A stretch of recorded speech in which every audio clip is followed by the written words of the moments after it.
It looks like people are rolling in for our webinar this morning. Good morning, everyone.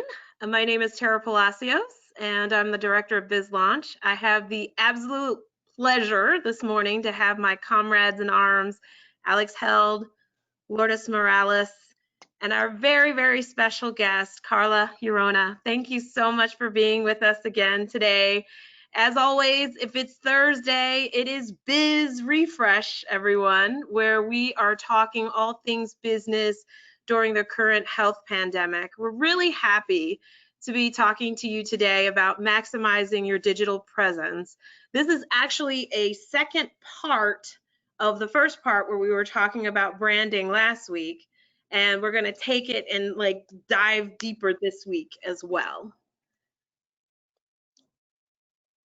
And so we are your folks here, Alex, Lourdes, and myself with BizLaunch. I don't know, Alex, I guess for some reason it's not moving forward. Oh, I'm sorry, I had to click it. I was like, wait a minute, it's still there. It's supposed to be I'm sorry. I'm like, am I supposed to start talking? But it's us, and it's still not moving for some reason, Alex. Oh, it's still not moving. Oh, it really isn't moving. Oh, I'm sorry. It's moving on my end, everybody. Okay, hold on. Well, we'll just talk. I'll just go through. So for this session, we're going to make it as interactive as possible. So if you have questions as Carla's going through, both Alex, Lourdes, and myself will be online to either answer your question or ask Carla during the time. We're really happy to have Carla back here with us today. And why don't we just dive in then? We'll just jump into the presentation and start. There's a lot of material, a lot of information, and we'll get started. Don't forget, though, to chat your questions in the chat box. All right. So, Alex, do you want me? Oh, you've got it. You've got it up. Okay, never mind. I was going to start talking without slides. I can do that. Hey, everybody. So, I'm Carla. I'm a co-founder of Factor 3 Digital. We're a small firm here in Arlington, and we help nonprofits and businesses connect with their audiences online. It's basically what we do. I think a fair amount of you guys attended last week's presentation, and that's where we covered how to create a brand story to help you use your brand as a framework. And that helps you decide which key attributes of your business do you want to convey to audiences. I think that's really like the biggest hurdle. A lot of us kind of go on social media as small business owners, and we're a little bit on autopilot. And I think having a sense of our identity and the things we want to convey is really important.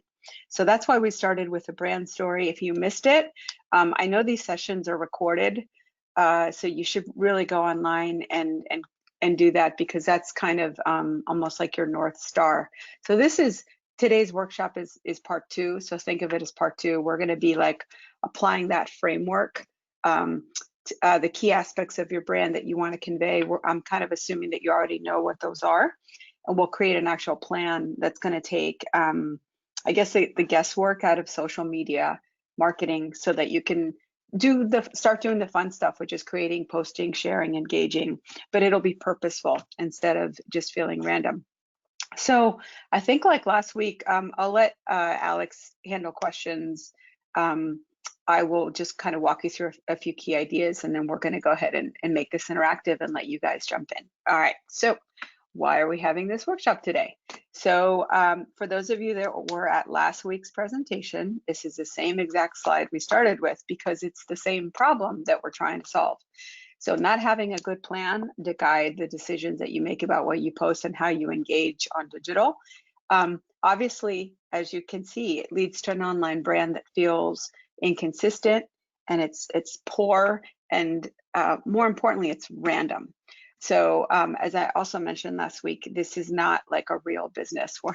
We're not busting on a real business. A marketing firm put this together as an example of like a worst case scenario, but I want to use it because I actually have seen businesses that have kind of a presence that looks a little bit like this. So how do you avoid this? You need a plan, and the plan is guided by a strategy, and that strategy is called a digital strategy. So I'm going to highlight, also I highlighted this business last week. They're not asking me to do it. They're just kind of doing a lot of things right. So it's easy to use them as like a model for this. So they're doing everything right during the pandemic. They've got a great brand story, like on the left, you can see, that's really engaging people, and it makes you it personalizes the who and the why of the business, right? And that's a great way to connect with customers, because as I said the last week, customers don't connect with businesses, right? Customers are people first. So a person likes to connect with another person.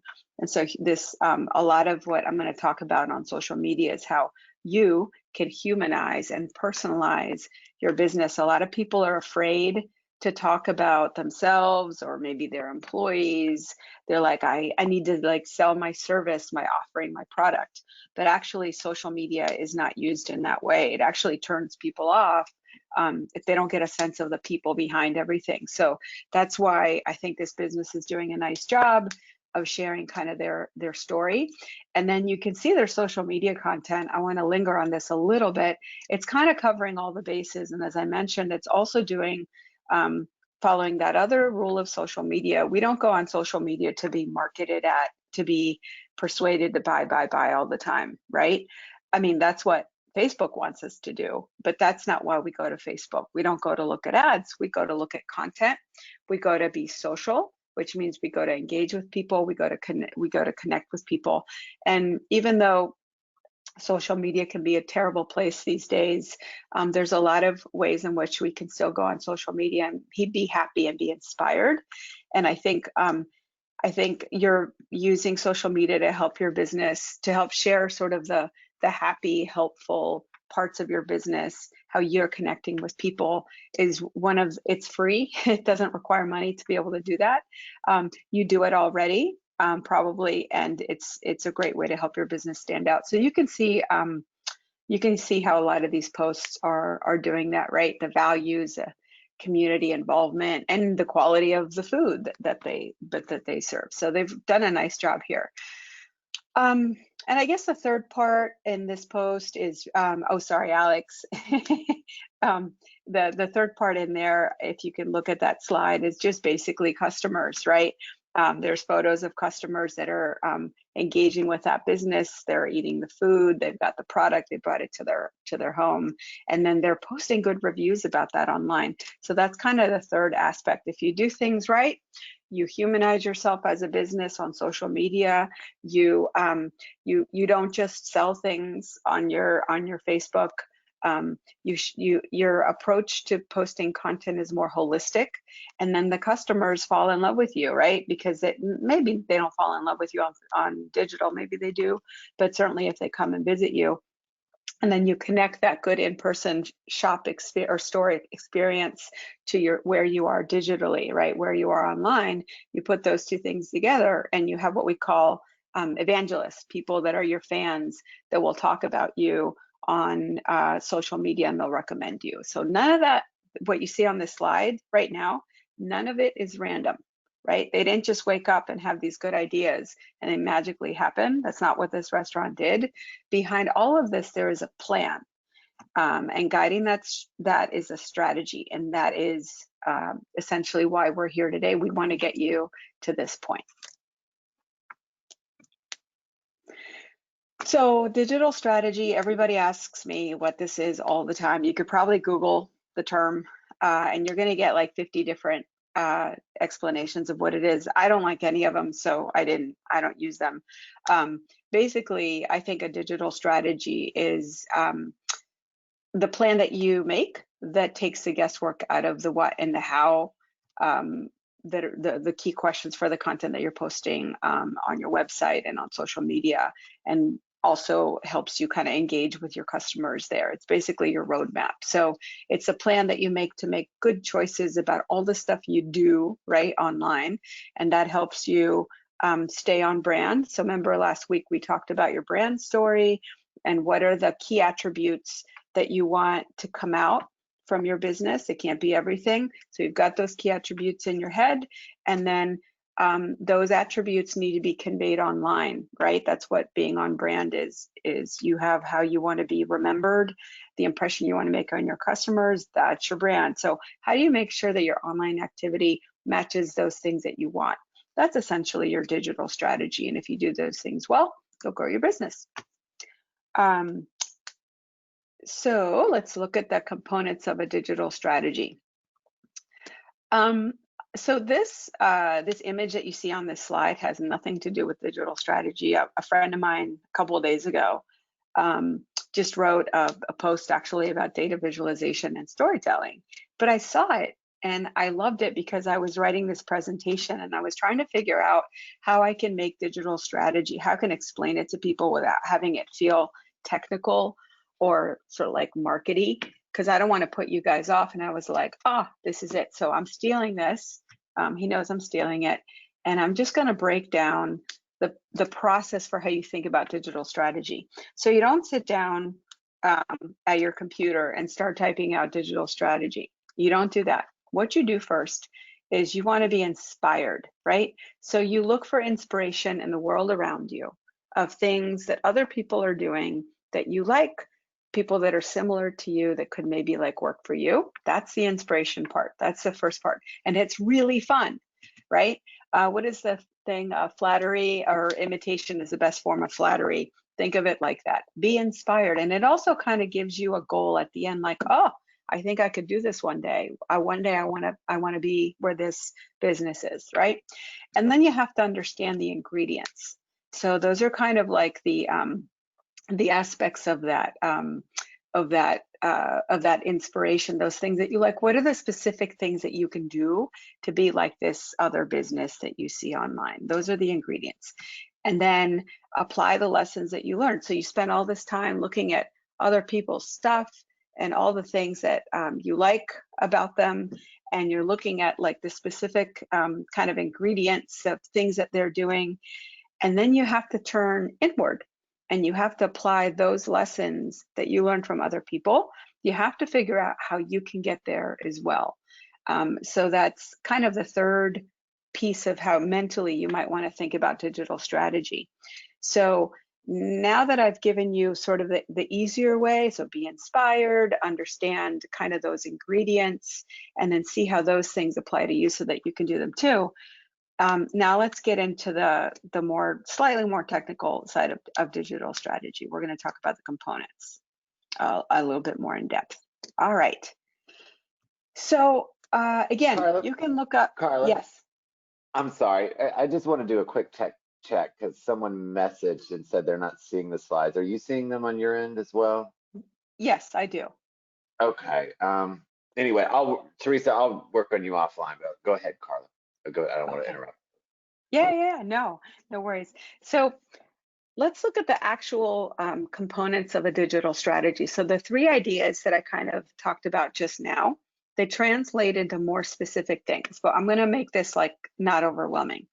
So as you think about what's my strategy for how do I share stuff on digital, how do I decide what to do, right? The first thing you have to think about is your target audience. You guys already, hopefully, if you didn't, it's recorded and you can check it out. You should. You learned about how to target your audience, I think a few weeks ago in an earlier session. So you have to kind of keep knowing who you want to engage with and what would kind of motivate them to engage back with you is something you have to keep in mind. Just like in a conversation, if I don't know what you're interested in, it's kind of hard for me to do anything other than talk about the weather or maybe sports, right? But if I know who you are and I know what might motivate you to keep talking to me, to listen to what I have to say, then I can kind of pivot my content, my conversation starter to your interest. And that's essentially the whole point of you understanding your target audience. You can't just sit back and go, my target audience is my customers. That's not true. They're not your customers. Your target audience is real people who have real interests. And again, I'm not going to go into how to target your audience, but you can probably think about your customers and maybe put them into groups. Like if I'm an owner of a health food store, I could say, oh, you know what? I have a lot of working moms that come to my store. You can say, I've got a lot of millennials that are very kind of fitness oriented, and they come and they buy health food. So people do fall into groups, and understanding your target audience and who those groups are is really important. I would even write them down. I would jot down the groups of people and just a couple of kind of characteristics that fall underneath them. We'll go into that a little bit later. Okay, so the next part is we talked about inspiration. Oh, sorry, Alex, you want to go back a couple of slides back to the hold on one second, guys. There you go, right there. So the next part is basically how do you compare against your peers, right? So we talked about that inspiration. You've got to look at the world around you, see how you compare favorably and unfavorably, because you don't want to be in a vacuum, right? You don't want to. It's already isolating, I think, with the pandemic. So many of us can't be out and about the way we want to be. Really looking at how other people do things and how you compare gives you a nice reality check. So that's really important. And then after you compare yourself, you can start planning, right? Look, I was inspired. I picked up a few tips from what other people are doing. Here's a list of new things I might want to try. Oh, maybe I should keep doing more of these things because they appear to be working, and I see other people doing them successfully too. And then maybe I want to stop doing kind of less of these types of things. And then the fourth part is actually the most important part and the hardest. And it's the part where I think people make a lot of mistakes because they overdo it. And we'll talk about how to keep that feasible for you and not overwhelming, which is basically like, how do you measure success, right? How do I know that all these changes I made and these things that I'm doing now as a result of all this work I just put into my digital strategy, how do I know it's working? And then basically the fifth part is let's make an actual plan. And some people call this a social media calendar. I don't like doing any of that stuff because I think it's too hard and we're all too busy to do it. But I'll walk you through kind of how to create a low key plan that's a little bit more informal, but still kind of makes it so that you don't feel like rudderless, at the beginning of every week, and you're like, what do I do? What do I post? So we're going to talk about that. Okay, next slide, please. So now what we're going to do is talk about those components that I just mentioned in those bullets. We're going to go into them like really in depth. Okay, so we're going to start with the first one, the first component, which is audience. By the way, if you see me glance to the right, I'm looking at some notes as I talk to you. So basically knowing who you want to engage with, as I mentioned, and what motivates them is absolutely the most important thing you can do. Like if you take nothing else out of this presentation, please, please, please take the time to think about and understand who your audience is. So for that, it's not just what they care about, right? It's to what end, right? So you need to understand what they care about so that you can connect your business to that, right? Think about social media and think about digital strategy, always about connections. I use connect a lot because this person's over here, you're over here, you've got to meet somehow, right? And so thinking about what you do, how you can explain it, show it, post it, record it, film it, present it in a way that actually connects to what they care about. That's the whole point of the audience sort of thinking that you have to do. And then the other part is you're not the only one, right? Like if you're having a one-on-one conversation with somebody, well, that's easy. But what if you're trying to get their attention because there's 100 people lined up behind you that are like, me too, me too. That's basically social media. So you have to figure out the first part, how to connect with your audience and engage with them really, really well so that you can stand apart from your competitors. So you may not have $1 million to hire a marketing agency, but if you're smart about understanding your customers, which is where a lot of people fail, they just don't do it. They're just posting, right? If you pause and think about them, then you're going to create things that connect with them that they're interested in. They'll engage back, hopefully, and then you can stand apart because your content's just kind of better. And then the third part of this slide is basically, again, like I said, the brand story. What are kind of those main attributes and values of your brand that you want to convey to this audience? So there are things that they might be interested in that you don't care about. So why try to engage there, right? Why make a connection that is fake to you or that just doesn't serve who you are? This is your business. You have values as a person and motivations as a human being that make you want to get up in the morning and run your business, whether you are that hypothetical health food store owner, you serve ice cream, you serve food, you run a print shop or nail salon or a fitness, like a gym, whatever it is, you did this because something called to you that you wanted to do this. This is your life's work. So everything you do in those first 2 bullet points has to be meaningful and authentic to you, right? Which is that third bullet. And that's kind of how you can decide a little bit more about which things you choose to post. So let's move to the next slide. So you understand your audience and the things that you want to convey about yourself to them. You've kind of got that in your head, or better, maybe jot down a couple of those ideas. So the next part of this is that competitive, we call it a competitive analysis, but it's actually a fancy way of saying understanding how you compare against others. If you hire marketing firms, they'll give you slides and boxes and diagrams, but at the end of the day, you just have to look at people that are in your field, other restaurant owners or other health food store owners, or kind of businesses that you admire. Try to pick ones that are kind of in your space. So there's no point. So like we're a digital and design firm. There's absolutely no point in us looking for inspiration to a firm that has a multi-million-dollar budget, right?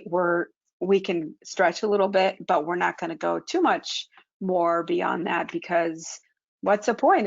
It's not feasible. We don't have the resources. So look anywhere you want, but just sort of keep in mind, keep your competitors kind of in your space, maybe in your industry as well. So there's 2 ways. There's 2 things when you look at how you compare against your peers and your competitors. You want to do it for 2 areas: their websites and their social media. This slide is just about the website. So basically, at the end, I have some tips for what makes for a good website.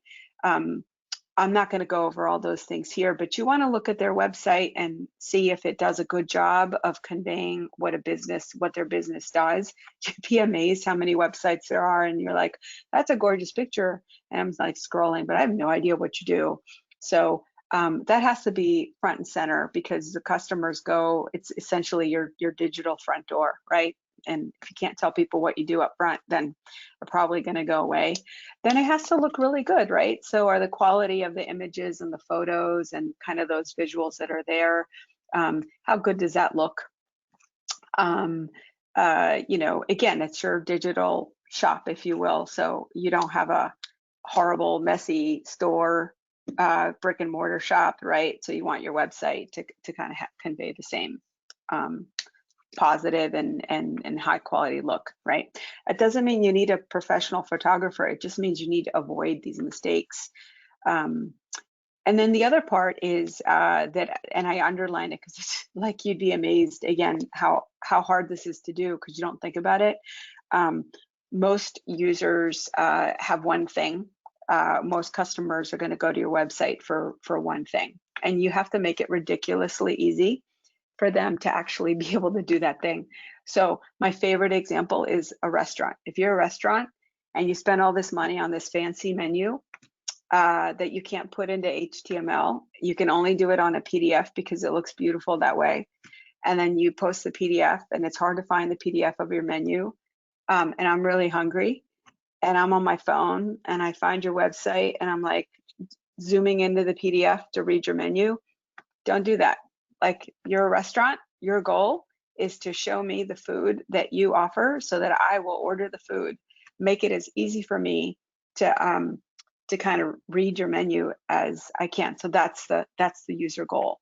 If you're a fitness gym, your goal could be different. The user's goals could be different, but just understand why people are coming to your website and make that ridiculously easy for that thing that they want to do on your site, ridiculously easy for them to do. The other thing is take a look at like how your competitors, if they're, for good examples of how they're showing their brand story to their customers. I gave you, I think, at least one example and a couple in the last week's training.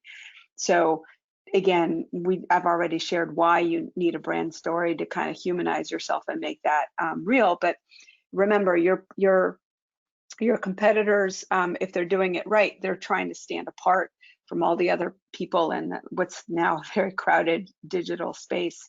So see how, look for good examples of how they sort of set themselves apart through the brand story. And then the other thing, when you're looking at their websites, check out how they use customer testimonials. Those are really important. That's kind of your social proof, right? Well, I'm saying that my business is really great and you should patronize my business, but look at what other people are saying. You're probably going to trust them more. And then the last part is take a look at your competitor sites and see how easy it is for customers to contact that business and share about that business on social media, right? So talking to you and then talking about you, those are really critical, I think, on a website. So that kind of sums up for when you're looking at another competitor site, about 6 things that you could do to see how good of a job they're doing. And again, when you see things that you like that you think you could do, bookmark the site, take some notes.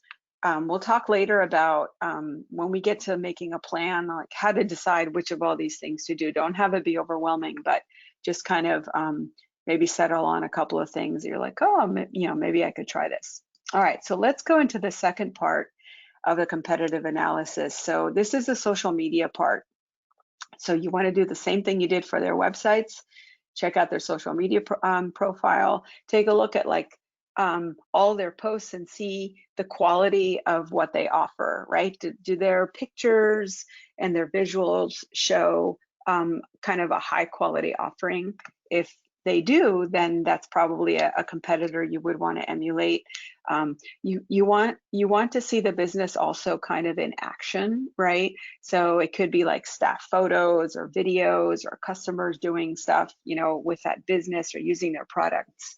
A behind the scenes look at their shop, whatever it is. These are the things that convince you that, hey, this is a real place and I like it. I haven't maybe gone there yet, but I feel like I know it from the way that they're showing me stuff on social.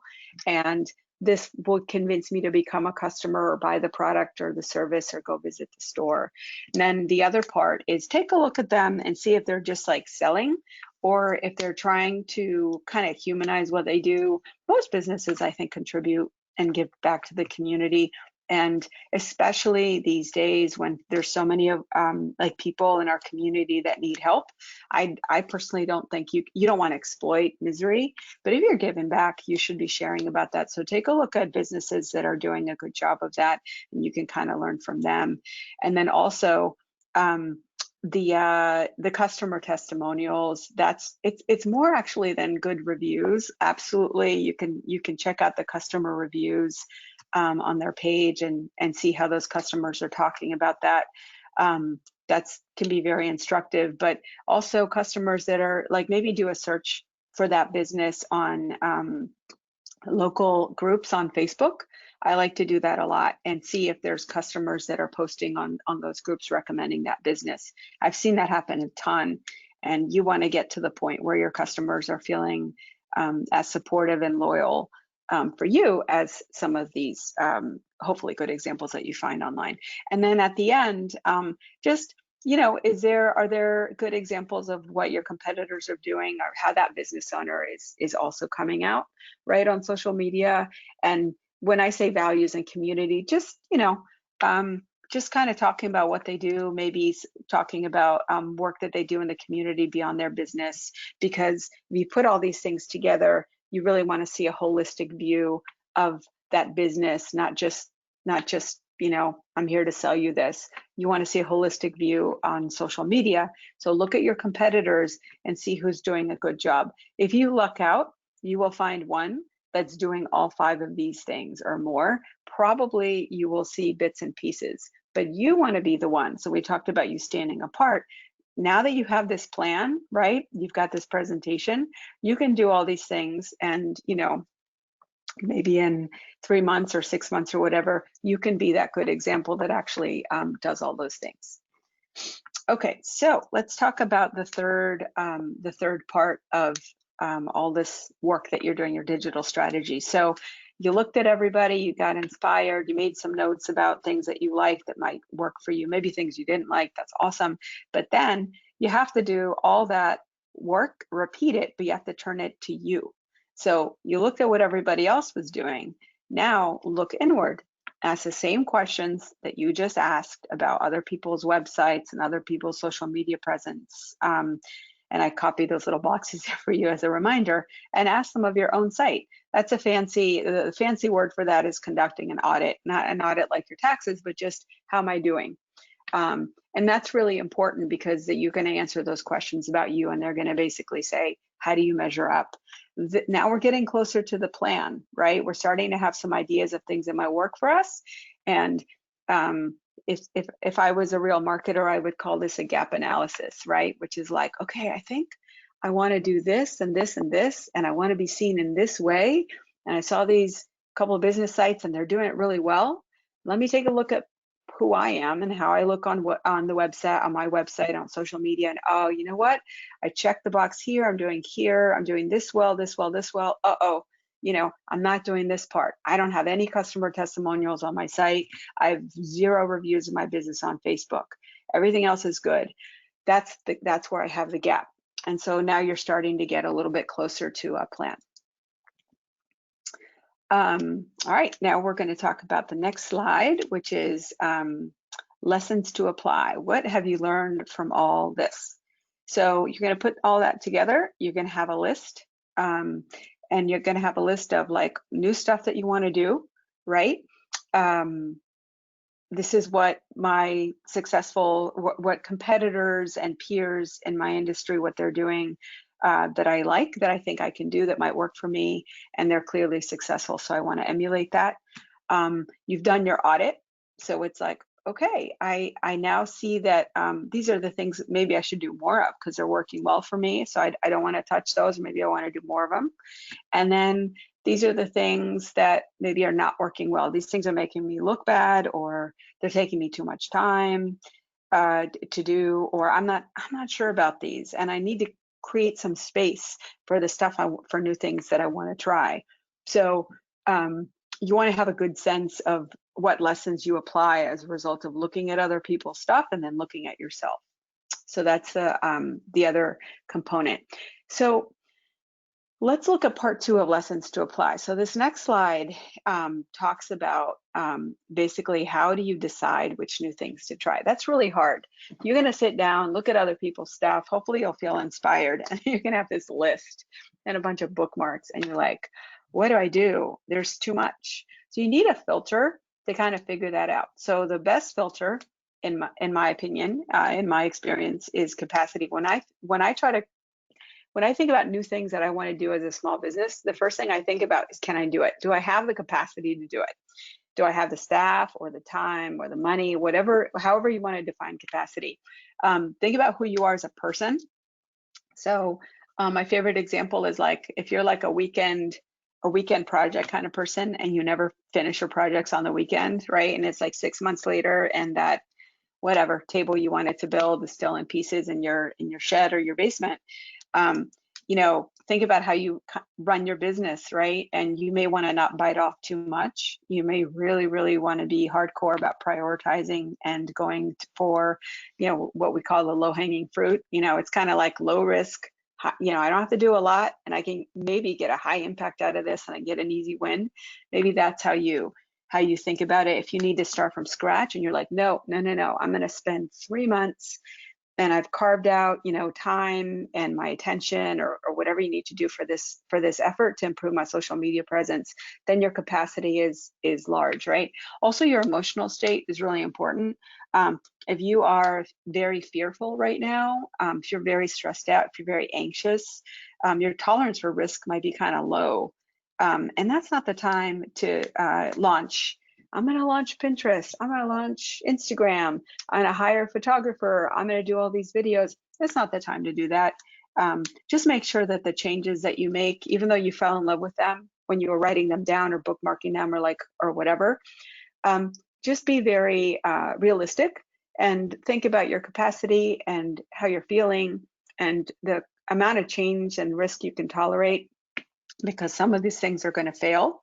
So you might, they might cost you money, they might cost you time. Hopefully they won't cost you customers. And make sure that you pick the ones that you're willing to try because you're able. Okay. Carla, So the next, yeah. Carla, I'm sorry. We had Fikru had a question. He's got his hand raised. Do you mind if I take him off? Sure. Okay, Fikru, Yeah, just absolutely. a second. Okay, Fikru, you should be getting an unmute request here momentarily. So let us know, feel free to speak in when you can. And we're also, just so you know, we're going to get to, for the rest of you guys, for sure, like interrupt and ask questions as you're not interrupting as much as you want to make this real for you. But there's going to be a part in a couple of minutes where we're just going to pause. I'm going to walk you through a plan, like how to create a plan, and then we're going to pause and just open it up for everybody to start asking questions about, can I do this kind of content or this kind of content, or can I try this or that? So, you know, just in case we have technical difficulties, there'll be more opportunity to share. Sure. Fikru, you should be off mute by now. Can you hear us or?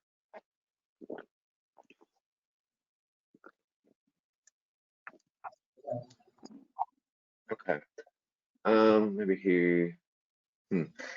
You know, one thing I swear, one thing we'll know the pandemic is over when we stop having technical issues. We're not hearing you, Fikru. If you want to chat your question, feel free, and we can come back to it. Sorry about that, but I didn't mean to interrupt, Carla. No, it's fine. It's actually a good place because we're going to get to the part that's this is the hardest part. So everybody drink coffee, which is measuring success. So that's the next slide, Alex. I'm pausing for Alex. That's okay. I can go ahead without Alex. Here we go. All right, perfect. So figuring out how things are working can be really hard. I actually want to steer you away from complicated analytics in this section. This is not the time. You probably invested something. So let's pretend that you've gone, you know, you've got a plan, you've done some of these things. Maybe you've invested some time, maybe some money into making some changes, and you absolutely want to know how things are working. But you want to keep it simple because this is like digital strategy 101. This is not advanced marketing analytics or statistics. So I'm not going to walk you through the Facebook analytics engine or any of that stuff. I just want to keep it. I want to focus instead on helping you figure out how to prove that the simple changes you're making are working. That's the gist of this. So for example, I'm going to give you an example right now, kind of related to this slide.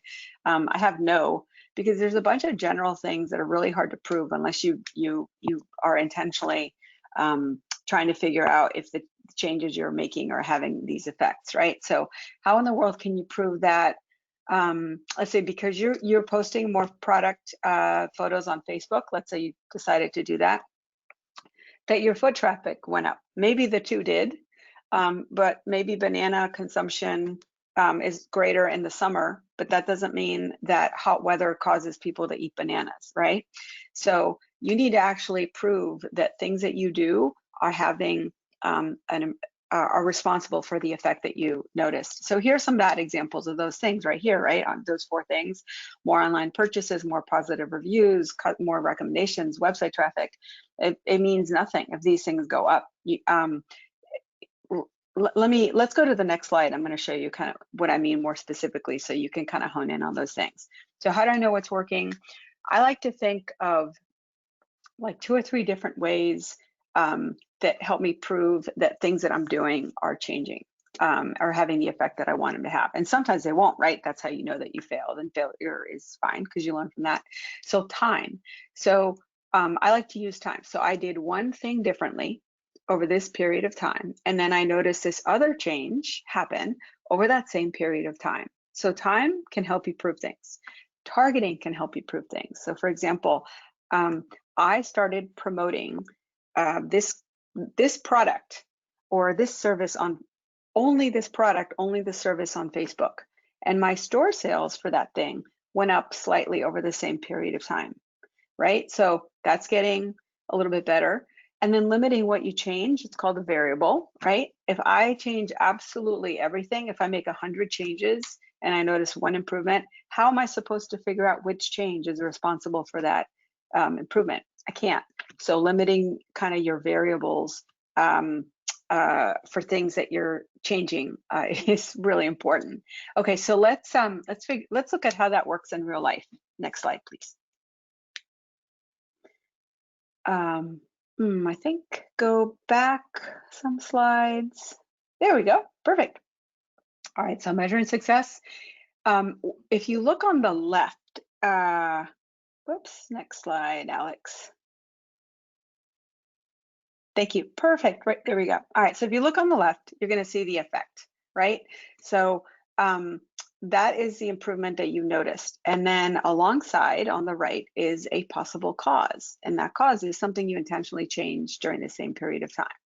So for example, you noticed more online purchases for a particular product. You could probably reasonably attribute that improvement to the fact that last month you promoted only that product on Facebook. So I'm giving you a bunch of examples there, right? Positive reviews, you're getting a whole bunch of those. You're really excited. And you notice that you're getting those positive reviews after you emailed all your customers and you gave out some cards with a hashtag or a promo code or something 1 week ago. And then lo and behold, you started getting over that same period of time, maybe with a couple of days lag time, positive reviews. And you did nothing else differently. Or like more customer recommendations on your site. And that happened right after you asked 10 of your regulars to post selfies to a local Facebook maybe pandemic group or something like that. Or maybe your brand story page, you spent all this time rewriting it, right? You've got photos of your family or your dog or like the story of where you came from and why you're doing this. You spent all this time on the brand story, and then you started teasing it out on Facebook and sharing a little bit about you and why you started your business, etc. Right? And then you get more traffic to your page. So basically, that's a more informal way of saying what's in that orange box, which is only a targeted change over a specific period of time can be proven to cause a resulting effect over that same period of time. It's the only way you can do it. So keep in mind when you make these changes that you got all excited about in sort of the inspiration phase, you got to make them single one out at a time, make them targeted, do them over a period of time for a specific thing. In other words, be intentional about that. And that's how you measure success. And that's how you avoid getting overwhelmed with Google Analytics and your Facebook Analytics and all that stuff. You maybe at some point we'll have a workshop about those more advanced things. But right now, this is basically me saying to you, start with common sense, not analytics, and you'll get far and you won't be as overwhelmed. All right, so let's talk about making a plan. We're getting closer to the interactive part. So now that you're going to be in this kind of phase, I'm going to talk to you about using the 5 things that we just talked about, right? That were part of your strategy. So for just a rehash, understanding your audience, learning from your peers, understanding how you compare, applying those lessons to improve things, and then learning how to measure whether that improvement is working or not and what caused it. So we have all that. So now let's talk about making a plan that puts all of that into motion so you can actually start doing what you came to this workshop to do, I hope, which is creating real content. So your plan has to be feasible. It cannot be overwhelming, like that weekend project that you didn't complete. If it was too hard, you're probably not going to complete it. So you can't create a plan that feels overwhelming. It's better to start kind of with just something that's more feasible. And the way that I like to do these things is I start with the big picture. Again, think back to those attributes of your brand that you want to convey. Then you want to think about your brand. You maybe list out those things. Then you want to think about your audience. You've already done this work, right? You learned about your audience in a previous workshop, and you've been thinking about your audience the whole time you've kind of been going through this exercise, and use what you learned, think about it, think about what they care about, and then list the things. And by things, I mean like interests, values, ideas, information, where both you and that target audience overlap. And again, we covered it before, but now you're getting closer to the plan. And I'm going to show you some actual examples of how to do this. So let's look at a sample plan. So again, I think a lot of marketing agencies would show you like calendars and spreadsheets and forms and all that stuff. And again, I like to do it keeping in mind that you're a small business owner and you probably maybe don't have a lot of time. I mean, you could do it with a notebook and a pen and some coffee on a Sunday, or some wine if that's your thing. So you want to like sit down and just sort of think this thing through. So I came up with a hypothetical health food store owner. Like, let's say they have a health food store somewhere in, I don't know, South Arlington, Clarendon, whatever. So this person is going to think about, let's say she's a woman, she's going to think about her brand story, right? So she wrote it out, and the things that jump out of her brand story as a health food store owner: health, energy, nutrition, high quality food, well-being, and she cares about the environment. So this is a mix of who she is and the qualities of her store, right? And okay, so this is kind of the bigger universe. Now she's going to pick out about 3 to 5 of those things that she wants to convey. She can't convey all of those things, right? So narrow it down. So she's like, okay, well, obviously people come to get food, so it's got to be high quality food. And I'm a health food store owner, so obviously it has to be about nutrition. So I need to convey nutrition. But you know, I believe that healthy people, it's part of a healthy planet, because I as a person, I actually care about the environment. So I'm going to throw in there my own values as well, right? Because I do a lot of work in that space as an individual, and my business donates to whatever, climate change, et cetera, or cleaning up streams. So I'm going to add a third one, which is social responsibility for the planet. And there's a reason I'm adding this one, because again, this doesn't need to just be about you selling things to people. To get people to believe in you and connect with you online, it's also a little bit about who you are and what you care about. Okay, so now she's going to list the things that her target audience might care about. So she did her list of like maybe demographics and people, or the things hopefully you learned about if you attended the target audience workshop a couple weeks ago. And she's determined that they care about nutrition, climate change, right? That's not just about health food, but it's what they care about. Healthy recipes, quick, easy snacks that are also healthy, personal fitness, mental health and well-being, and organic food. Those are the things that her audience cares about. So then she lists the things where they start to overlap. So, okay, so we have nutrition, fitness, and even a healthy planet. We have that in common. So let's go to the next slide and we'll see what she does. There we go, buckets. Whoops. There we go. So now I call them buckets. They could be categories, but she's going to start to put her posts into buckets. So if you remember nothing else from this section, it's basically you cannot just go on Facebook or anywhere. I pick on Facebook because, just so you guys know, it's free, it's easy for people to use, and it's the platform that has been proven to drive the most traffic back to people's websites. It can be really annoying, and I'm not a fan of Facebook by any means, but if you're a small business, it's a really easy way for you to connect, which is why I'm not talking about Instagram or Pinterest or Twitter. You can email me, or I can do another session on the merits of all those others, but I think for small businesses, I'm going to focus on Facebook because it's easy. Okay, so anyway, so if you take nothing else, you don't go on Facebook and just talk about the things that you sell. That's not how to stand apart from your competitors, and you're just not going to get a lot of attention that way. So she is taking her stuff and she's putting it into 5 buckets. So I'm going to walk you through these. So there's lifestyle content, right? So That's stuff that kind of feels good for your audience, and it establishes your connection to them. So she's maybe she starts posting nutrition and exercise articles. She doesn't run a fitness gym. She's a health food store owner, but tangentially she does. She knows that her audience cares about staying fit, and that's why they eat healthy food, right? And they also care about nutrition. So she starts posting stuff about nutrition and exercise to connect with her audience. And then maybe like the second bullet is like informational content about your products, right? You basically want to understand, you want to help the audience understand the value of what you're selling, not just what you're selling. So she starts posting articles about the value of having an organic diet, following an organic diet, because she sells organic food, right? She's not saying buy my food. She's just saying this is why organic diets can be a good choice for some people. Maybe she's also posting more informational content like gluten-free recipes, or kind of gently ways to use the product or the services that she's offering.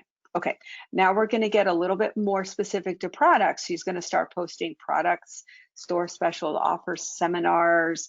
You know, that's marketing stuff, and there's nothing wrong with that as long as that's not everything you do. But she's trying to make it different, right? So she's got these really nice product photos, like she picked a sunny day, she got her iPhone out, she got a nice clean background, she started taking pictures of her products. She didn't want to hire a photographer, but she did it herself, and they look really nice. Maybe she gets out her iPhone and starts going around and like maybe doing a little bit of a tour of a particular section of her store, or talks about like a new product that she got in and why she's really excited about it. She posts that video on Facebook. And then the fourth bullet is the customer photos and testimonials. So she can do this all day long, but if other customers aren't talking about how much they love what she does, it's just not going to have as much credibility. So maybe she's reaching out to her customers and saying, hey, I need some help. You know, I noticed you came in last week and bought a whole bunch of stuff. You know, the next time you cook with that, would you mind if you, you know, would you mind taking a picture of that and maybe posting it on my Facebook or tagging me on Facebook so people can see if you liked it, or dropping me a line and tell me how much you like it. Maybe I can share that. So those testimonials establish kind of that trust. It also makes the customers feel good and special, because it's like, oh, you notice that I come into your store a lot, and you notice that I'm always buying this one thing. Of course, I would love to talk about why I'm always buying it and how much I love it. And then the community engagement part is really good. Again, you want to be seen as more than just a business, right? So remember, in this hypothetical store owner, she really cares about the environment. And as a matter of fact, she volunteers sometimes. She does local stream cleanup on 4 Mile Run, which, by the way, sorely needs it.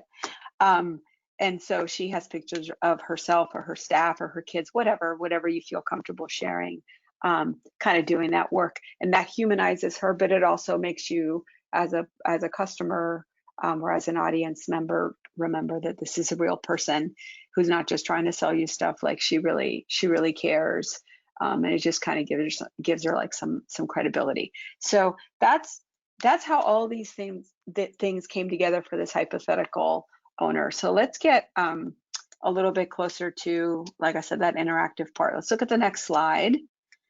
So how did she get here? So again, instead of creating spreadsheets and calendars and things like that, just keep it super simple. Have these buckets in mind, these categories. You're probably going online to look up things that are related either to your interests as a person or how to run your business or something related to your business. So start bookmarking that lifestyle content, that informational content, like articles to help your audience, or start writing down some products that you want to start promoting next week. Come up with a plan for that, like, oh, I've got to take 3 pictures of this product and write 3 posts. So you don't need to get exhaustive, but every week, maybe at the end of the previous week, just kind of sit down and think about these 5 areas and things you need to do for them. So for lifestyle information and informational content, you can probably just bookmark or just remember things that you yourself liked or came across that you can start sharing. For the product stuff, There's a little prep work to be done. Maybe you want to take photos and write some posts in advance for that. Customer photos and testimonials, maybe you put a little post-it note in your store at the cash register. Every time I see, one of these regulars, I got to reach out to them, maybe ask them to post a review if they don't mind, or tag me, or kind of recommend me in some way, whatever makes sense to you. And then, when you're out there in the community doing things, maybe you're donating something, whatever it is, maybe you're putting something in a box, just kind of capturing that moment and posting that. And every week you want to think about just a few posts per day that can cover some of these buckets. That doesn't mean that you need one lifestyle, informational, product, customer photo, or testimonial and community engagement posts every single day. That's not the point of this. It's just over a week, about a week's time, you want to be able to cover these things. So let's see another company that's doing this.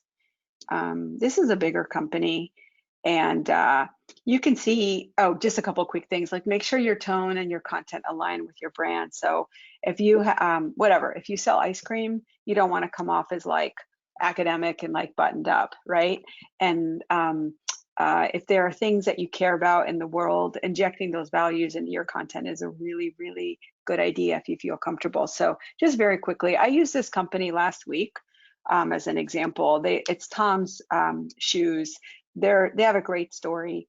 The founder was in Argentina, and he discovered that all these kids were running around without shoes. So he started a company so that for every shoe they sold, they donated one in return. And he's got kind of those values of inclusiveness and justice. He's got a little bit of a tie because of that to the Latin American community. So I just grabbed 4 random posts that company put on Facebook over a period of about 3 days or 2 days. And you can see how diverse those posts are, right? They are selling shoes, but they're also talking about how they give back to their community, and that's kind of like their values, and they're hearkening to their values in some of their posts, right, when they mention inclusiveness.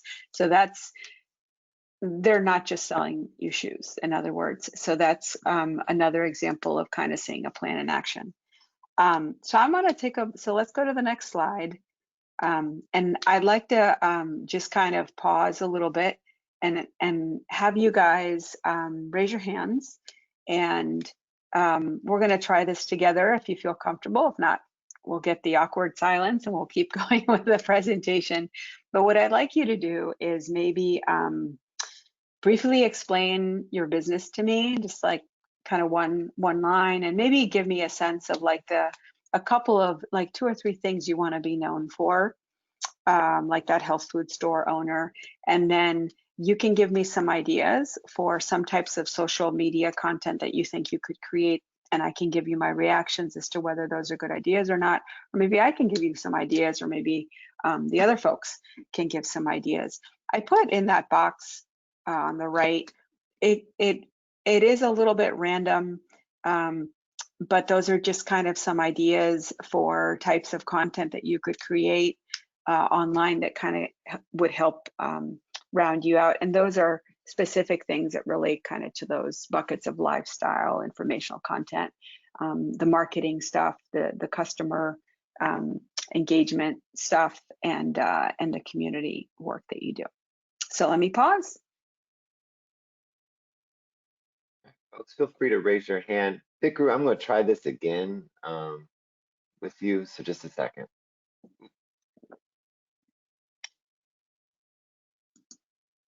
Okay, Fikru, you should be off mute. Yeah, hi Alex. Hi. Sorry. Hi Carla, finally you did it. Hey Vikru, how's it going? How's everything going? Thank you so much, Carla and Alex and everybody. Organized this very, very useful. In fact, what a fit and match, because we had like over 3 hours meeting yesterday from 11 to 2 o'clock with all our, enterprise development group staff, including our president, just discussing the same, the kind of issues that you are just raising now, Carla, particularly, That's awesome. in terms of the context we are currently operating and navigating through, the COVID. And again, it's not going to let us go. It will stay for some time. But even if it goes, I mean, still there is going to be significant impact in terms of how we do business post-COVID. So the real need in terms of going visualization, more digitization, not to mention, in fact, what you have been able to cover very nicely in terms of, the social media. So we talked a lot in terms of what we should do and what are we, particularly when it really comes to digitization, visualization, not to mention, again, like I said, social media. So it's just to say thank you, and it fits very well into even our, being timely, also related to, like I said, COVID and post-COVID. What kind of work do you do? We do a small business. We are micro lenders, small business. Micro lenders. Oh, very cool. Yeah. So we are CDFI micro lenders, nonprofit, located in Arlington, Virginia, along the Columbia Pike. We have been around almost the last 35 years, and we have we serve low to moderate income, immigrants, refugees, asylees, but at the same time also people of color. And thus far, we have been able to reach close to 2,700 customers with an annual portfolio of close to 315, 320 new. And we have been able to disburse to small business close to almost $37 million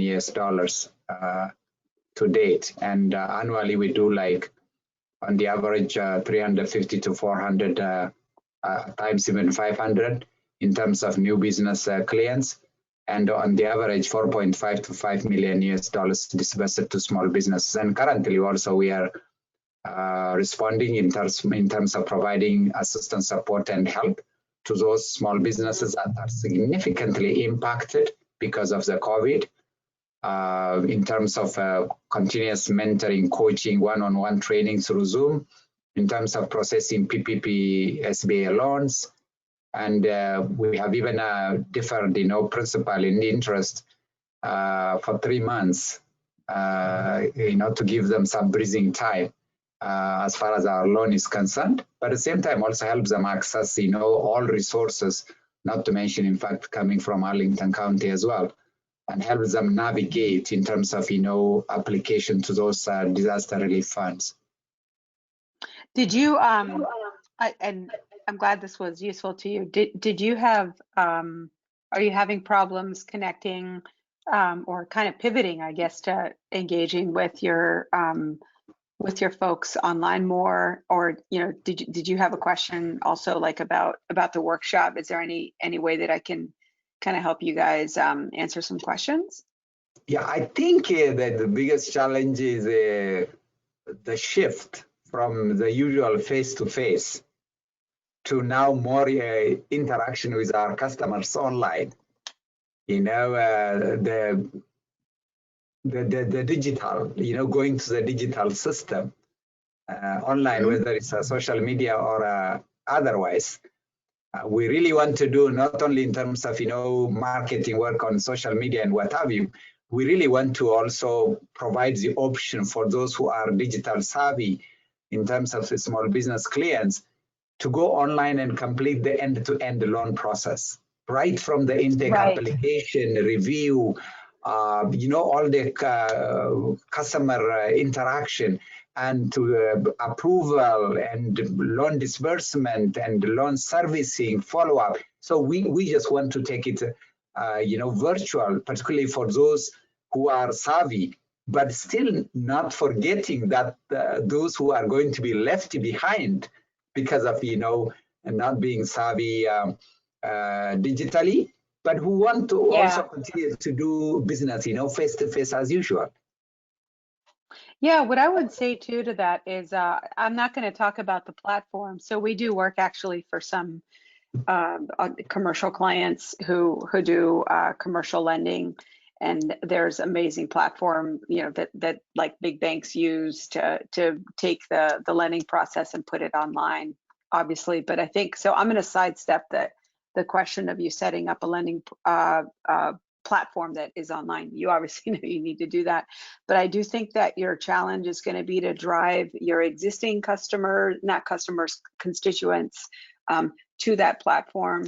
And for that, presumably I hope that you have, even the people that are not digitally savvy, they still text, right? And they still have access to email. So you can use your email and maybe SMS to kind of move them over to the platform when you have that set up. And then for harder to reach populations that are online, I think that the mistake that a lot of people make is that they, and I'm not saying you're making it, but they assume that that everybody's kind of on the same space. I know in my community, in the Hispanic community, for example, there's that digital divide. A lot of people may not have iPads or laptops. They may not be able to access that site through traditional internet access, but they do have phones. So for example, a lot of us use WhatsApp groups to get out the word, whether from voting or whatever. So definitely think about kind of meet your people where they're at and create the marketing. And by that, I don't mean promoting your work, although that as well, but create the engagement with wherever they are. And that goes back to knowing your target audience. One thing I'll say for you in particular is understanding, like segmenting your audience, putting them into groups and figuring out where those groups live online, right? So like, I got these folks that probably don't have laptops, but I know they're on their phones and I know I can get to them through WhatsApp. So I'm going to encourage them. I'm going to send them WhatsApp messages and I'm going to encourage them to kind of apply online. And I'll make sure that my online, platform is very, very phone friendly. You can do kind of things like that. Yeah, they are very, very helpful again. And we even have set a plan like today we are going to come up with a message specifically targeting the Afghans. Good. For social media purposes. So That's it's very good. Once again, Carla, is to say thank you, and definitely, Alex and my friend. Thank you, Fikru. We appreciate that. Yeah. Lisa, I know you had a question as well, so I'll take you off mute and feel free to ask. Just a second, Lisa, okay? No, I mean mine wasn't really a question, so it was just to express the presentation was very good, but at the same time also timely in terms of both the discussion that we had in-house here, but at the same time also being very relevant to the context that we are currently going through the COVID. And definitely, I mean, I will make sure we connect with Carla as well. And benefit in terms of all your experience. But like I was saying, Alex, if you are able to share also, Carla's PowerPoint presentation would be useful. Yes, I'll email. Thank you, Fikru, for reminding me. I'll email that out to folks. Yeah. Thank you, Fikru. Yeah. But otherwise, thank you so much, you guys. I think, Lisa, you should be off mute by now. I know you tried to I know you were trying to speak, but you should be off mute unless. Let's try this again.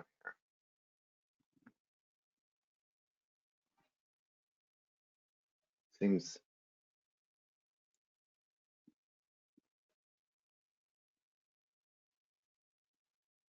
Okay, Thank you Lisa, for being you should be patient. off mute. No, I'm sorry. It's one of those days, I guess, with the tech. Go ahead, Lisa. Hey, Lisa.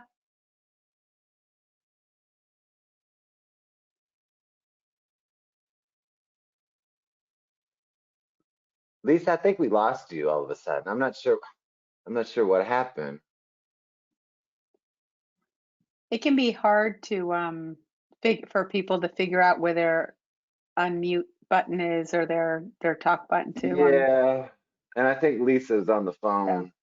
Makes it a little bit difficult.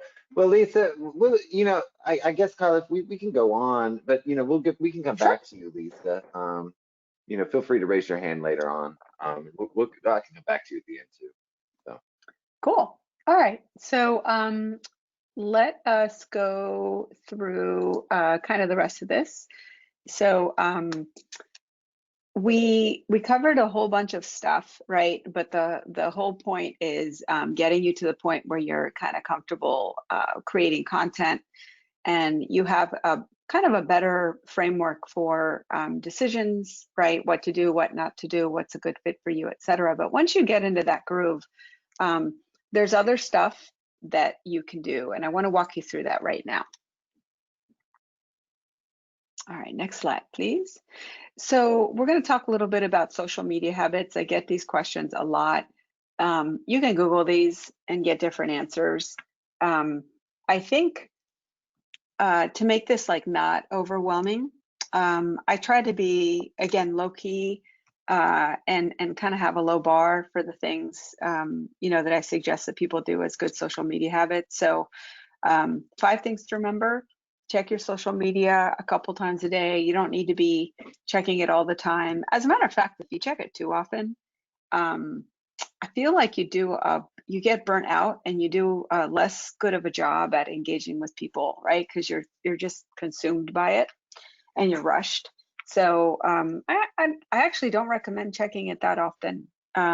If you have like chatbots and other things set up on your Facebook page, you have to check it often, or you're going to get notifications that you have to respond to. But this assumes that you don't have any of the more sophisticated stuff, and you're just basically you want to post and you want to engage. Maybe you're pushing out some campaigns, etc. So I to start, just if you have the bandwidth and want to check more, that's great, but just don't be consumed by it.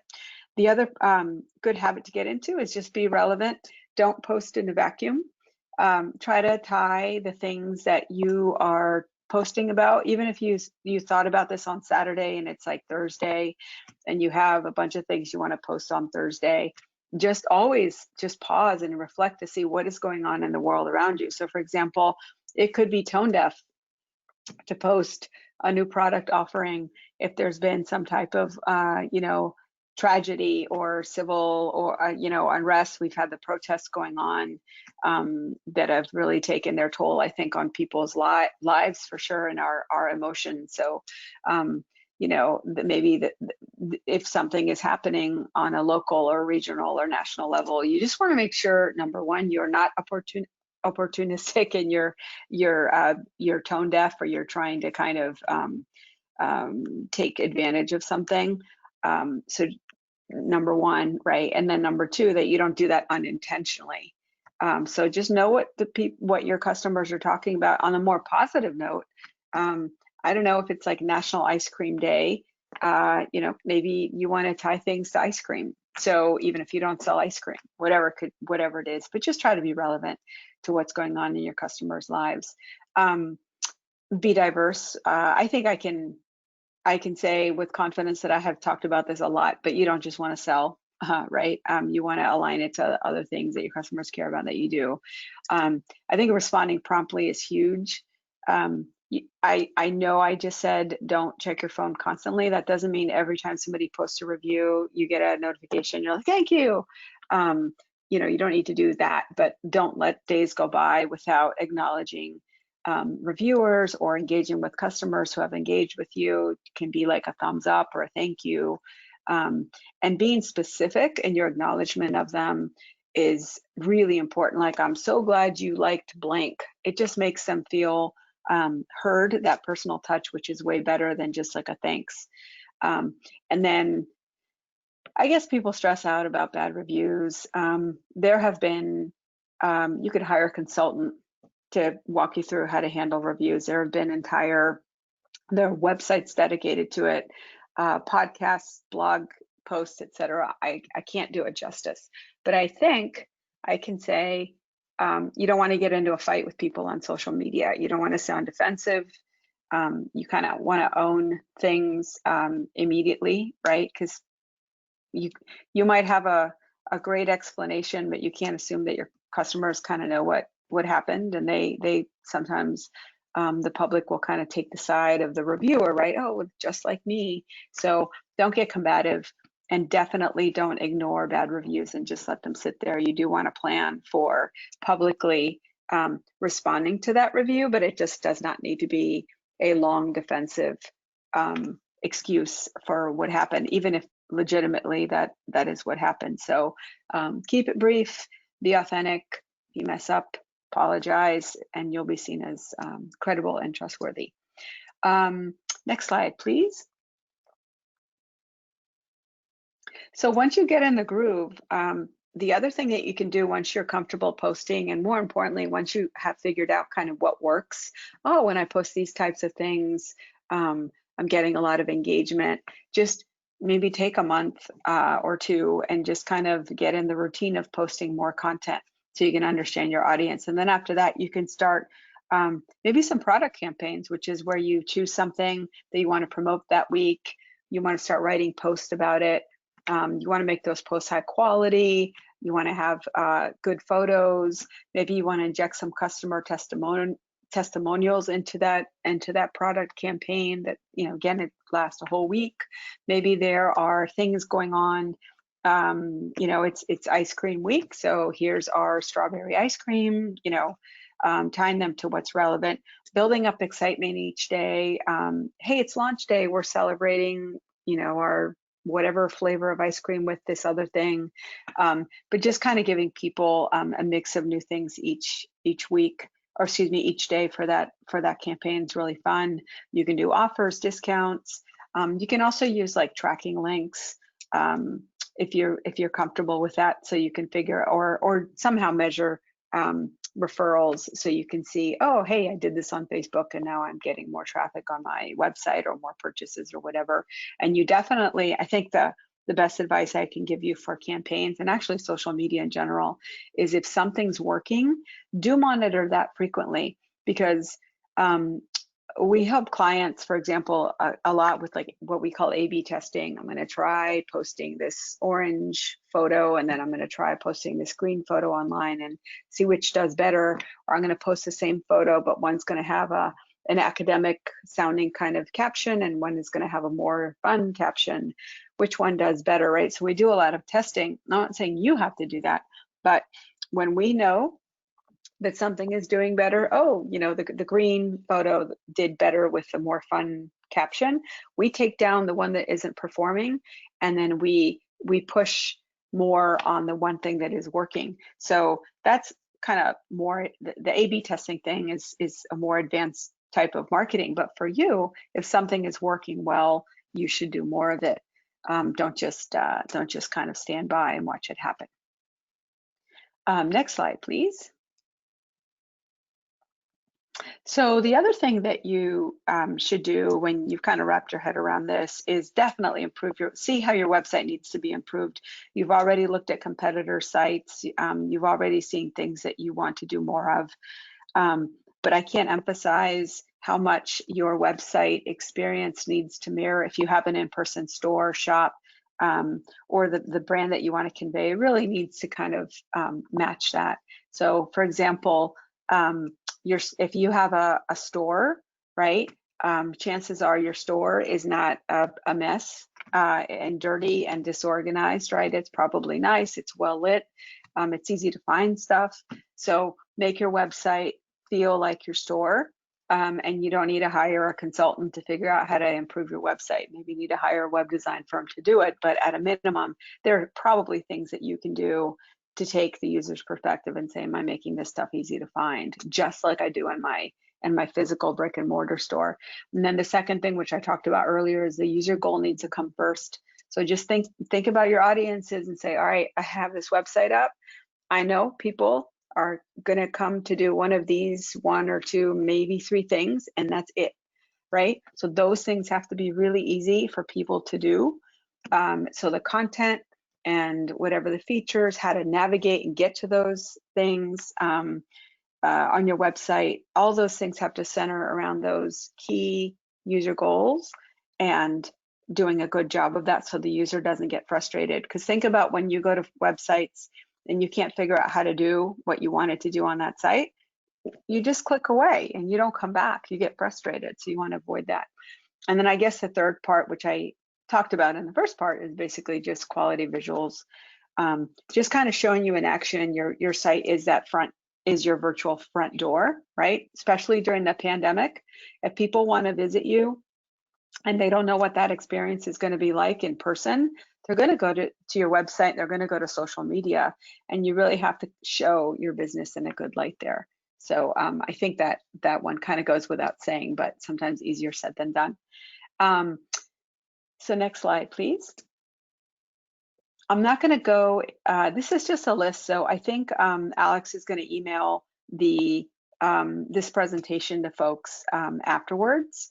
So I don't want to go over like this entire list, but these are just some basic tips of things that you can do to make sure that you have a user-friendly site. So simple, easy to navigate, make what you do really clear, make all that important information really easy to find, right? Because that meets kind of the user goal. I'll go back to the if you've got a menu or something important, don't make it easy, don't make it difficult to see, like on a phone where a lot of your customers are coming from. And then just make it easy for people to do what they came to do, then contact you or share about you. Those are basic things.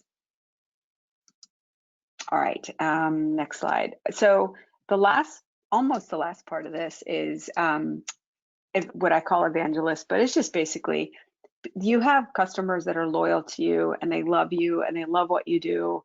Or if you're just starting your business, that if you do it right, you're going to kind of foster an environment where you develop and cultivate those relationships with your customers. They might adore you, but if you don't ask them, if you don't remind them and ask them to kind of engage with you and share their experiences with all of you, not just you, could be your staff or your products. If you don't ask them to do that as much as you can, that you're just not going to get the kind of engagement on social media and the kind of credibility that I'm pretty sure that you want. They're not going to share if you don't ask. And it's customer testimonials, seeing other people using your product or service in action. It is worth so much, because as a customer myself, of course you're going to tell me when I encounter you, if I encounter you as a business, of course you're going to tell me that you're amazing. But if another customer tells me that you're amazing, I'm going to believe them first, as amazing as you might be. And so the power of you engaging with your customers cannot be underscored. And whatever, in our industry we call it user-generated content, but basically encouraging your customers to generate kind of good content on your behalf and share to local groups, share on their own page, tag you. You can't do enough of that, and that's really important.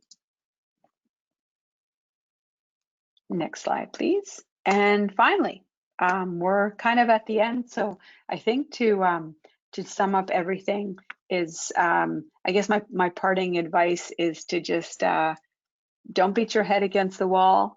Learn from things that don't work and focus, be nimble, right? And just do more of what works and less of what doesn't. Always, always, always try to figure out why things didn't work. So that failure is important, not just so you won't repeat those mistakes, but it can give you new ideas for, I think, other things to try. So, back to maybe you did a product campaign or you posted certain types of things and they fell really flat and you're not getting the engagement that you wanted. You can continue to do that, but find different ways to do that. You're testing, basically. You're doing what marketers do, and eventually you'll land on something that works. Then if you don't, just stop and pivot, to something else. You don't want to waste your time. There's also, I did put, if it doesn't work, stop doing it unless it brings you another's joy. I mean, we're all humans, and as I mentioned earlier, social media is a place to connect with people. So if you like doing a certain thing or posting in a certain kind of way and you're not getting a lot of engagement out of it, but it's who you are, do it. There's no rule book out there. I think the other thing I'll say, one of the final things is like, this is going to become kind of routine for you. So you're not going to necessarily need a plan like every single month for what to post. You probably will get in the groove. However, if something happens that changes for your business, so, and I don't just mean like you launch a new product, but if you're pivoting in a significant way, if you're acquiring a new audience, if you want to acquire a brand new audience, right? So like, oh, I was going after these people. There's a woman from last week that had questions about, she wanted to brand, I think it was her art business beyond herself, right? So that's a big pivot. That's a big change. So anytime you make a big change or a change is forced upon you, like COVID-19, you have to not do business as usual. You want to start that planning process all over again and then figure out how to accommodate that change and how you can respond differently. And that's it. Okay, so thank you again so much, Carla. This is a lot of fun. We had a few questions come in. Lisa, I want to get to you, but make sure. So since we had the tech issue the last time, but Mary has her hand up at the moment. So Mary, I'm going to take you off mute first, and then Lisa, I'm going to come back to you. Okay. Hey, Mary. Hi, can you hear me? Yes. Oh, I'm clear. miracles. So Carla, thank you. Great presentation. And I was the woman who had the art business that wanted to pivot a little bit beyond myself. So this is timely. Interestingly enough, I just got something on social media in a direct message that I wanted to, it was a testimonial. And it was beautiful, and it was something I didn't even request. It came organically. However, it was Awesome. for a woman who had she had taken a class that I offered, and she was mentioning how her daughter. It was an art tour for tots, and I taught them about color, and I taught them about color mixing, which is a great topic to teach in any for any age. And I am providing instruction along those lines, however, not for toddlers as much. But she was describing how much her daughter always talks about the day she spent with Miss Mary and how she's becoming this budding color mixist. And anyway, I was super thrilled to hear that. Oops, pardon me, that's my dog. Anyway, she because it's a wonderful testimonial, but it is particularly referencing toddlers, which isn't my target audience or my target market. How do I use this without confusing people? I mean, I think I would use it. I don't know that anybody's going to look at that testimonial and be like, oh, I have a toddler. I mean, you know, it might. But I think you could do a couple of things. You could reach out to the customer and just kind of, you know, part of how you get testimonials sometimes is just asking people. And I've even had people say, can you just write something? And I'm like, no, I want you to write something, but you can definitely go back to that person and say, hey, I'd love to use this. I don't really like do toddlers very much, and I don't want to give people the wrong impression. So, you know, would you consider kind of rewording this or allowing me to maybe share part of it? So you can kind of ask that way, or you can even make a joke and just be like, you know, even though I don't do toddlers or whatever, like this exemplifies sort of other, like this gets at kind of why I'm in this business, and I'm so glad that this person, you know, that this customer had such a great experience. I mean, you would put it more elegantly than I just did, but my point is, I wouldn't read too much into it, I think. Okay, I appreciate that. And actually, toddlers are the toughest audience. So if you can, if you can, there you go. yeah, honestly, yeah. So I take great pride in delighting toddlers. So I just don't know that they're my target. But so I agree. That's wonderful, and I definitely appreciate that. And I love the way you laid out the plan, because the calendars are overwhelming to me. Absolutely. They are. So thank you so Yeah. much. And I appreciate it and look forward to getting those slides, because they have lots of content on them. Awesome. Thank you, Mary. Lisa, I'm going to try to take you up. We're going to try this again. Hopefully this works this time. Stand by here.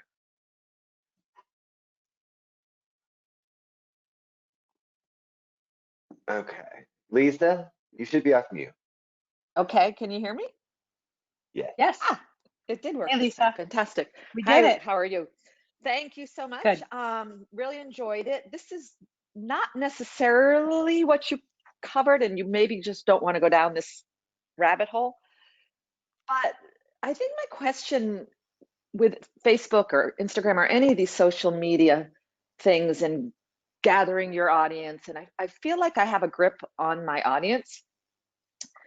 But what I don't have a grip on is how do you reach more people than the few, like, oh, let me step back. So I'm a fair trade store in Arlington and have a pretty wide audience of people who come in and love the store, and it's a great community, and but the people who respond to the social media tend to be like the same 6 people, and or other fair trade stores around the country, or that kind of thing. So I'm not quite sure how like those algorithms work, because a lot of people, we're often posting events on social media, and then people will come in and say, oh, I follow you on social media, but I didn't see that event. So is there a way to like fine tune those algorithms so that more people see what you're posting? I guess that's my question. Organically, no. So if you're talking about Facebook or Instagram in particular, they're going to do what they're going to do. And remember, Facebook, the entire reason Facebook exists is to force you to buy ads. It's to force you to hire people like me who say, okay, let's go find the 100 people that are on your email list, and let's put them into Facebook. And let's have Facebook use its algorithm to find us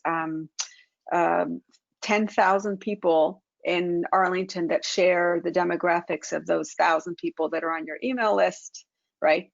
And let's have you do targeting to those people. So I think organically, you should be posting as much as you humanly can to increase your reach, and do that on maybe affinity or interest groups.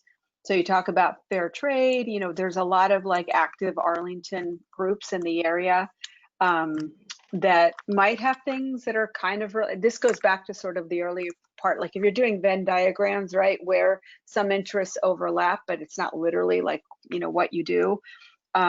Posting and encouraging and posting good content there. I'm not saying encouraging people to follow you on Facebook by posting on Arlington helping neighbors through COVID. That is not what you do. Right. But you can be a helpful member of the community there. I know I do that all the time. I see businesses are posting, and I'm like, you know what?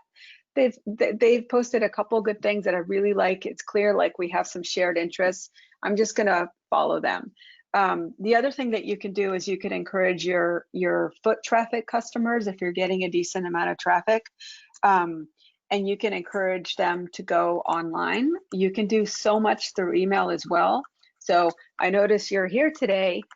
Sign up for our email list, and everybody does this. I didn't invent this, right? You can get kind of discounts or specials or VIP events at your store, and then once you've got them kind of trained to sign up on your email, you can use your email to drive people to your social media, or you can also do social media specific things.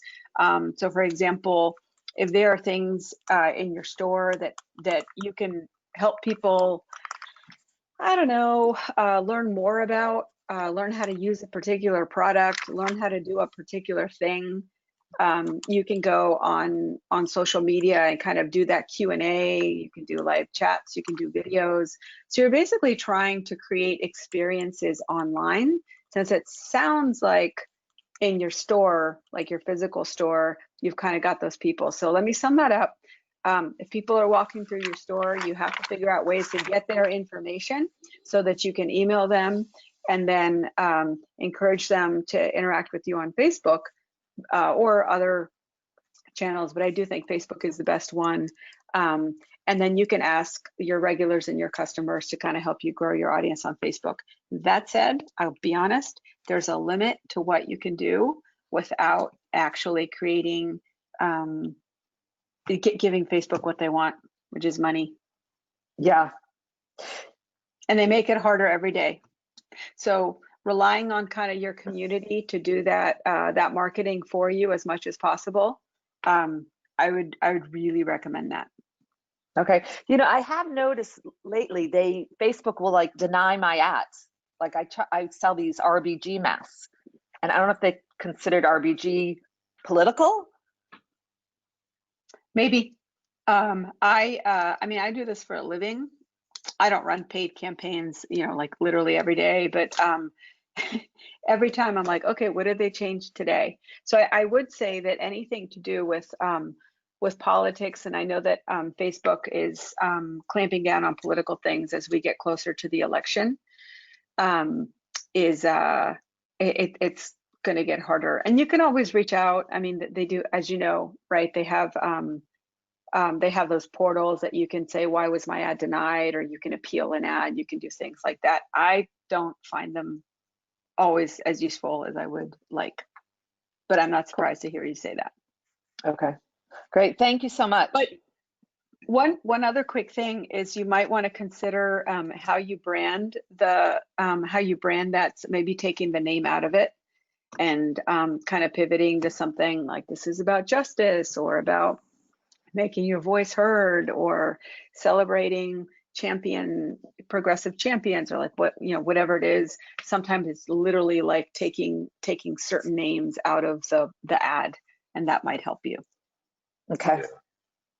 And the other thing too, Lisa, I also know that like sometimes with images, like and Facebook ads, like they're good with logos, but sometimes if you have too much text in your image that you're using for the ad, that can foul things up too. So I don't know, but And you'll get an error message immediately for that, because I've done it too, right? They're really picky about where you put text and stuff, so it'll say this ad has too much text. So sometimes you'll get a notification immediately, like as you're trying to post it, if that's what that is too.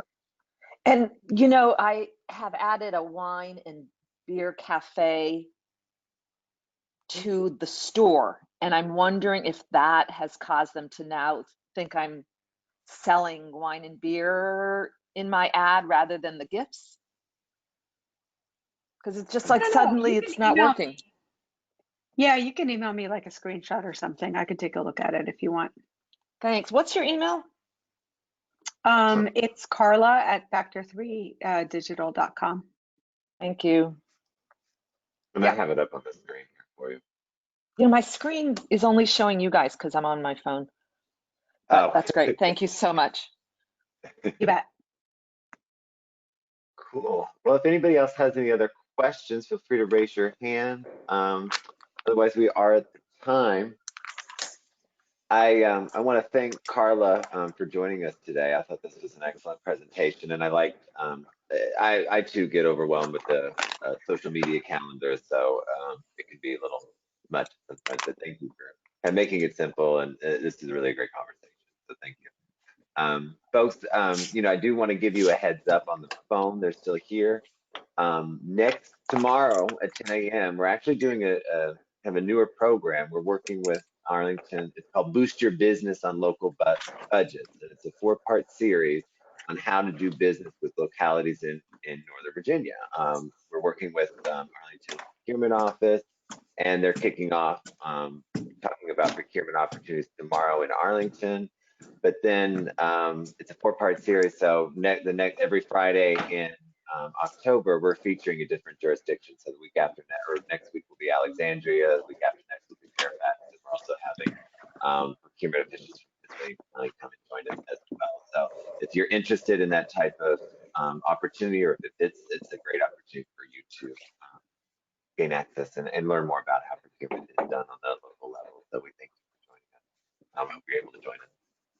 And thank you today. Thank you to Carla. And we apologize for the technical difficulties. Something happened. I'm not sure. Maybe it's a full moon. But we thank you for your time. And joining us. With that said, we'll, if there's no more questions, kind of end it there, and wish you all a very wonderful rest of the week and wonderful weekend as well. Thank you. Bye, guys. Take it easy.